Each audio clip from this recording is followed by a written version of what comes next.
Hi everybody, Kathy Tooley, Tools for Success. Thank you so much for joining us today. So today I want to talk about rigor. I know, that's like the word, right? Your classroom needs to be more rigorous. Your tests need to be more rigorous. But most of us don't know what that means. So I'm going to make it really easy. This is such an easy answer. Depth of knowledge. Back in the old days, it used to be Bloom's taxonomy, and Bloom's taxonomy has shifted a lot. Now it's really about depth of knowledge.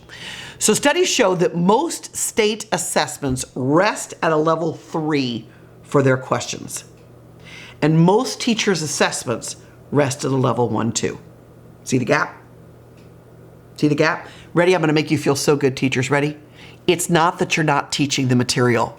You are teaching the material. Have you ever felt like that? Your students take a test, you see what they get wrong, and you're like, oh my gosh, we spent 6 weeks on those fractions. How in heaven's name can they get fractions wrong?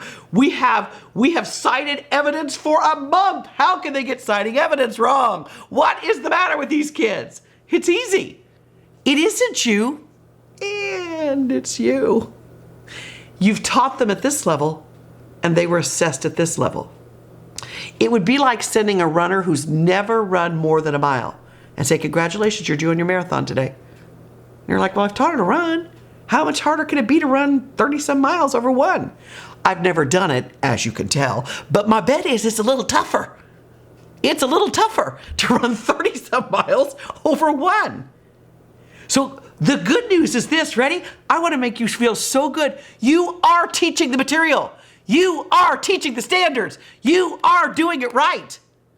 And you're missing one little piece of the puzzle, just a little piece of the puzzle. We just need to bump that rigor up. When we work with schools and I sit down with their assessments and show them how easy it is to bump up the rigor, they look at me with their mouth hung open and go, that's all I needed to do? Yeah, that's all you needed to do. And then the next thing we'll do is match that in the questions you ask them in class. I want them to be used to those kind of rigorous questions. I don't want you asking anymore, what was the dog's name in the novel? Or how many brothers and sisters did she have? I want you asking questions like, why do you think the author included the dog? Why was the dog such a critical part? How does the dog's relationship with his brothers and sisters change as they age? And why do you think the author created it that way? Same questions. I'm just going to assume that they know the dog's name and how many brothers and sisters they have. So I just want you to start thinking about, it isn't that you're not teaching the standards. It's not that you're not assessing. It's just we need to bump up the rigor. So at Tools for Success, that's what we do. We work with teachers to look at your current assessments. I don't want you rewriting an assessment. Who's got time for that? I want you to just start bumping up the rigor, little bit by little bit, until they're living in a land of 3. So when they get those assessments, they're used to it. They're used to being asked that kind of depth of knowledge question. That's all we need. That will change your classroom immensely, immensely. If you're interested in trying, don't hesitate to reach out to us, or just look at your own assessments and evaluate what depth of knowledge you're asking. And an even better way to do it, switch assessments with another teacher, because we tend to be either a little too hard or a little too nice to ourselves, right? So switch your assessment with another teacher and just look. And then let us step in and help you.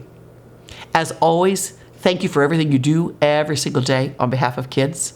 And thank you for watching. Don't forget to like and share and follow and all the things. And we'll see you on our next video. Take care.